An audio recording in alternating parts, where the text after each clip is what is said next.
Quem realmente foi Jesus Cristo? Sem dúvida nenhuma, o mais extraordinário personagem da história da humanidade. Devotado por milhões de fiéis em todo o planeta, um homem que mesmo sozinho foi capaz de desafiar todo um império. Mas afinal, quem realmente foi Jesus de Nazaré? E qual será que foi realmente a sua verdadeira mensagem? Bom, muito embora a maioria das pessoas acreditam que a Bíblia e os evangelhos canônicos trazem toda a verdade a respeito da história e dos ensinamentos deste homem, eu tenho certeza que há muito mais por trás de tudo isso do que podemos imaginar. E é sobre esse assunto que iremos falar no vídeo de hoje. Sejam todos muito bem-vindos ao canal O Ser do Ser.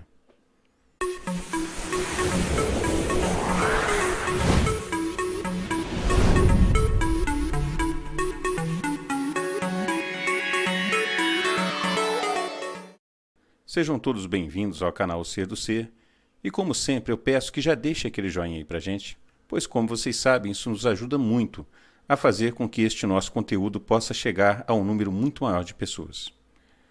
Jesus de Nazaré, um homem de origem humilde, sobre cuja vida pouco se sabe do ponto de vista histórico.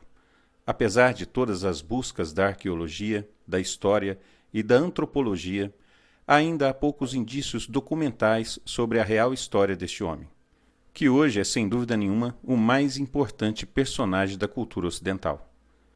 A maior parte das informações sobre a vida e os ensinamentos de Jesus vem dos chamados evangelhos canônicos, que foram escritos ainda no primeiro século. E até onde se sabe, tiveram como fonte vários manuscritos que circulavam na época, além da tradição oral que era contada. Mas é importante observar que esses evangelhos relatam apenas a vida messiânica do Cristo e quase não trazem informações sobre a sua vida material até os 30 anos de idade. Mas e aí? Qual será que foi realmente a verdadeira história deste homem? Qual será que foi a real mensagem que este homem veio nos trazer?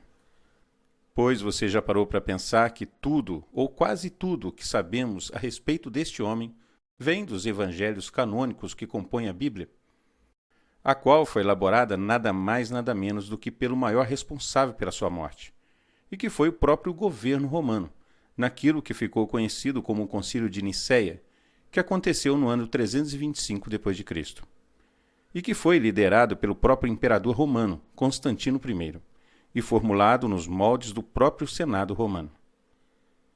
Foi Constantino I e os integrantes do Senado romano quem decidiram, segundo as suas conveniências, quais textos iriam fazer parte da Bíblia e quais textos seriam descartados.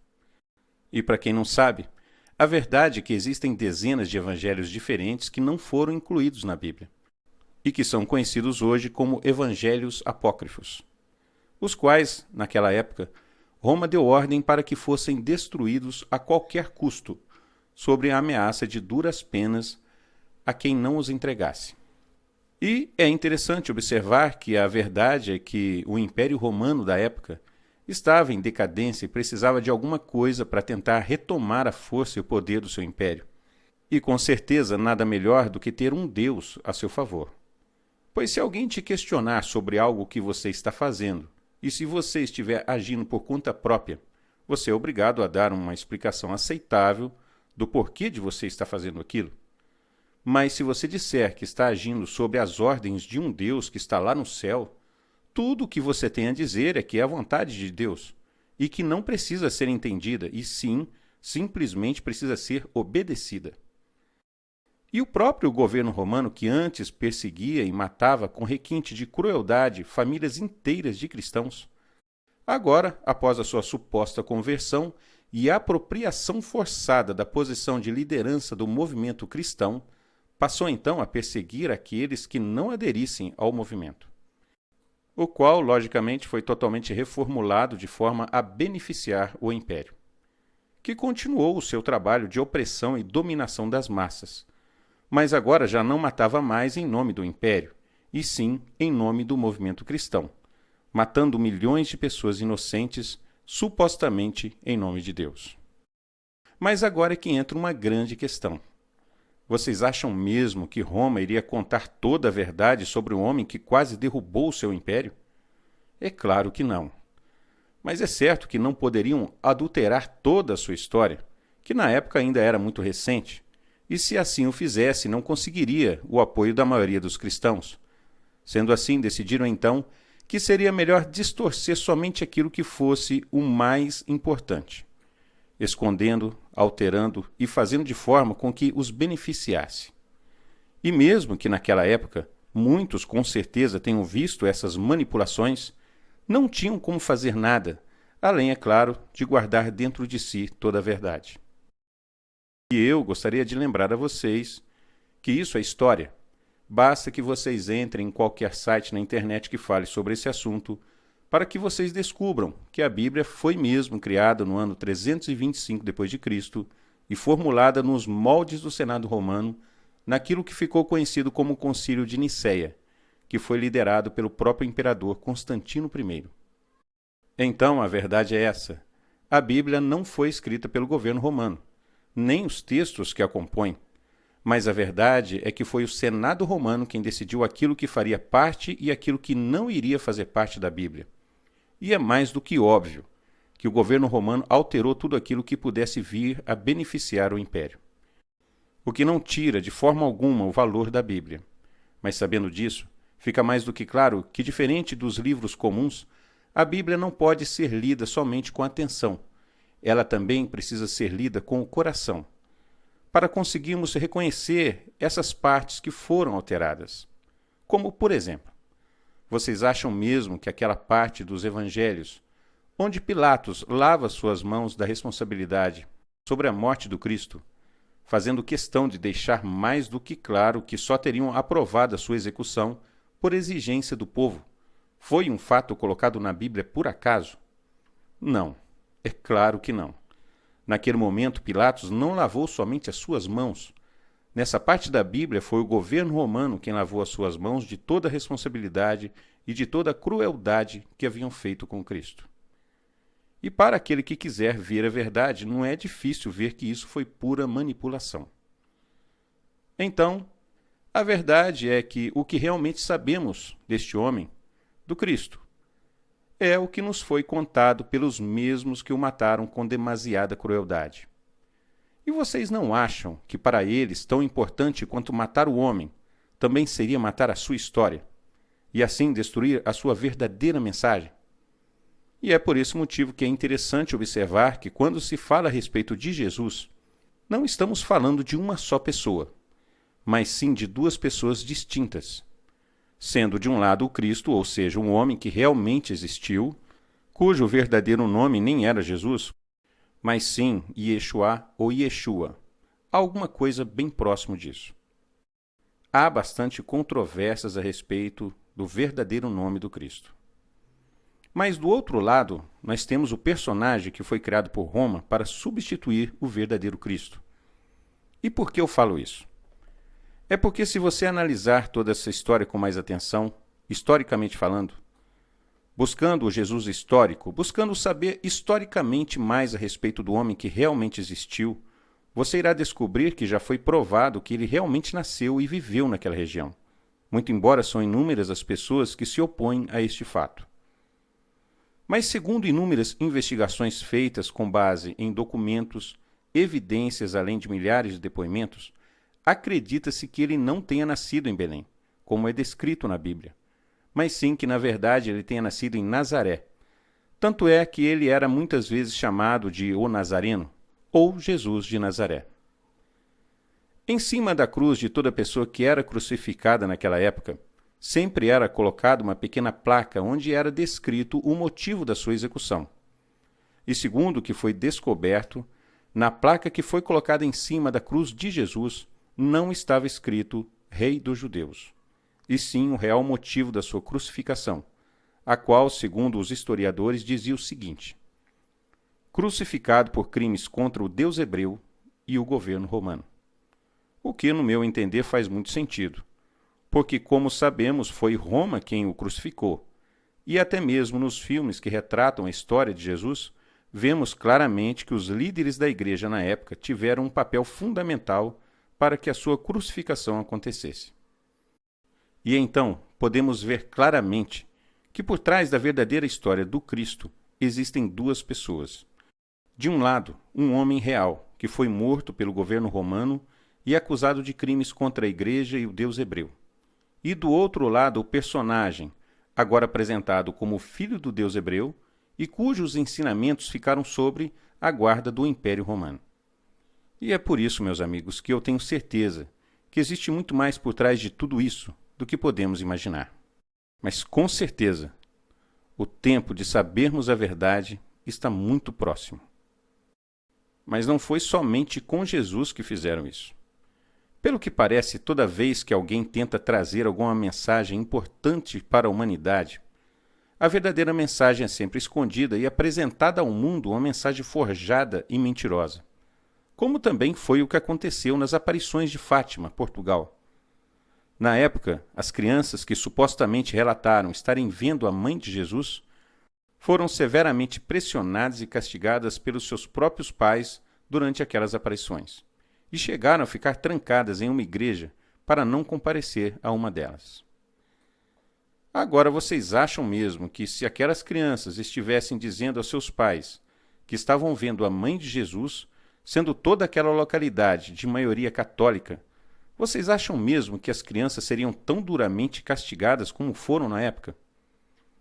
E a respeito dos 3 segredos de Fátima que foram contados àquelas crianças e que supostamente teriam sido revelados posteriormente? Vocês também acham alguma lógica nisso? Pois, pelo que se sabe, eles não ajudaram em nada.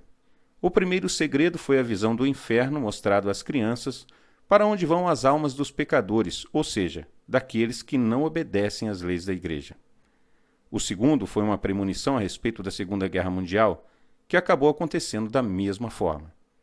E o tão famoso terceiro segredo de Fátima, que foi revelado no ano 2000 pelo Papa João Paulo II, o qual, segundo ele, seria simplesmente uma visão daquele atentado que ele havia sofrido no dia 13 de maio de 1981.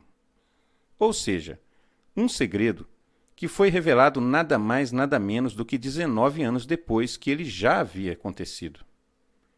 Agora, primeiro, eu particularmente acredito que realmente aconteceu algo muito grande naquele local. Mas não acredito de forma alguma que aquele ser que se apresentou àquelas crianças fosse realmente a mãe de Jesus. Porque se assim o fosse, aquelas crianças não teriam sido tão perseguidas na época, chegando a ser impedidas pela própria igreja de comparecer a uma daquelas aparições. E segundo, de forma alguma um ser iria aparecer e fazer tão grandiosos sinais no céu perante mais de 70.000 pessoas, como foi descrito, não só por toda aquela multidão, como também por vários jornais respeitados da época, simplesmente para revelar coisas que não serviriam de nada para ninguém. No que eu acredito, é que a mensagem que foi entregue àquelas crianças eram de alguma forma terríveis para os poderes que dominam este mundo, e por isso não foram reveladas. A verdade, meus amigos, é que estamos em um mundo onde a verdade é sempre ocultada, pois como o próprio Cristo falava, e então conhecereis a verdade, e a verdade vos libertará. Sendo assim, não podem permitir de forma alguma que saibamos a verdade. Simples assim. Ou seja, vivemos em um mundo onde a verdade não faz parte do cardápio que é servido para nós. Pois se depender da vontade daqueles que comandam este nosso mundo, para nós o prato principal sempre será a mentira. E isso simplesmente porque uma das funções básicas deste mundo é sempre tentar nos convencer que somos pequenos e insignificantes, sendo que a verdade é que somos muito mais fortes do que podemos imaginar. Como o próprio Cristo falava, vós sois deuses. Mas é preciso começar a mudar a nossa forma de vermos o mundo, e principalmente mudarmos a forma com que vemos os nossos semelhantes.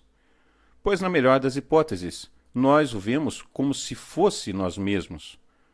Mas acredito que somente isso ainda não basta. E isso porque, pelo que eu realmente acredito, somente estaremos prontos para alcançar a nossa real liberdade no momento que conseguimos compreender que o nosso semelhante realmente somos nós, e que de alguma forma nós vivemos nele e ele vive em nós. pois ainda compartilhamos dentro dessa forma humana a mesma essência divina que nos foi dada pelo verdadeiro Deus e que vem sendo passada de geração em geração durante esses milhares de anos que estamos neste mundo. E é por isso que existe aquele ditado que diz que é dando que se recebe, e é perdoando que se é perdoado, pois seria como se neste momento nós estivéssemos perdoando a nós mesmos. Quem já perdoou alguém com quem esteve brigado por um longo período de tempo, sabe muito bem do que eu estou falando. E por que eu falo essas coisas? Há algum tempo atrás, um amigo me falou algumas coisas estranhas sobre um verdadeiro Deus. Me disse que não é ele quem está controlando este nosso mundo hoje, e que na verdade estamos sob o domínio de um inimigo, o que não precisa necessariamente ser nenhum tipo de gênio para saber. Mas isso porque, de alguma forma, parece que este nosso inimigo possa ter tido uma participação importante em nossa criação, assim como também já foi descrito na hipóstase dos arcontes. E por esse motivo a ele teria sido concedido um certo período de tempo com a humanidade. Seria como se o inimigo fosse uma espécie de meeiro em uma roça. A roça não o pertence, mas como foi ele quem ajudou a plantar e a cuidar da roça, a ele foi concedido um tempo para cuidar da plantação, que é este período de tempo, mantendo um certo domínio sobre a humanidade. A verdade é que, quando o meeiro é bom, a ele é concedido mais um tempo, e quando não é, o dono da plantação vem e a retira dos seus cuidados e a toma para si. E eu realmente acredito, com toda certeza, que isso está muito próximo de acontecer. Bom, sei que muitas das informações que foram passadas nesse vídeo não fazem parte daquilo que é contado popularmente. E até vão contra algumas coisas que já foram ensinadas para muitos desde quando eram crianças. E por isso, meus amigos, o meu mais sincero conselho é que não aceitem simplesmente isso como sendo a verdade. Só o que eu estou dizendo a vocês é que pesquisem mais e se questionem sobre muitas coisas que fizeram vocês acreditar durante toda a sua vida e que simplesmente podem não ser a verdade.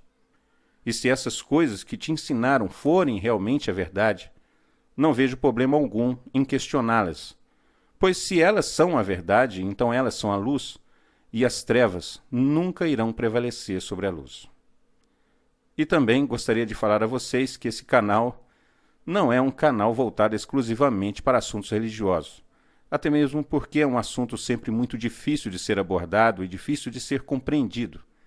Só resolvemos postar esse vídeo hoje para terminar aquele assunto que foi tratado no vídeo anterior.